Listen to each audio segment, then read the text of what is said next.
Պարոն Ֆարադյան, մյուս անգամ հանձնաժողովի նիստի ժամանակ չհամարձակվեք խոսակ պատգամավորի հետ։ Այ քեզ բան։ Եվ մի հատ դուրս եկեք դուք։ Էցես ով է իրավունք տվել առհասարակ հանձնաժողովի նիստի ժամանակ պատգամավորին արձագանքեք։ Պարոն Ալեքսանյան, խնդրում եմ մի վարքյան։ Ես թողա դուք կարաք մեզ Կարանք ձեզ դիքը բան ասել։ Չեք մենակ աղվան Վարդյանը կարա Դե լավ հանգստացեք մի հատ։ Ուրեմն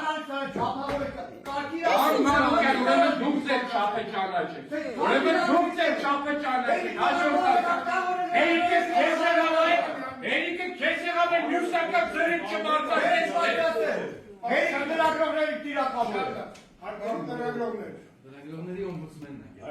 Լրագրողների չէ, ընդդիմադիր լրագրողների։ Ովը ծառայում են նաև կներեք արտահայտության համար պաստուպի տակ։ Ես գողական եք, հա՞, բարայով,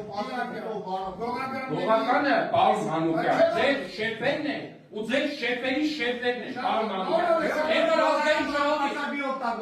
Են որ ազգային ժողովի ամբիոնից պարեկների աշխատավարձես 5 տարիա սարքել եք, մեկը հենց դուք, պարոն Մանուկյան, թիրախավորման թեմա։ Պարեկների 5,000 են ստանում, պարեկների 5,000 են ստանում։ Ինգա աշխատեն ես վեճը դրնից են փոխին, անդոտ կարան լրագրողները տեսեք ինչան շատ են բոլորը սենսացիա իմանալ եկան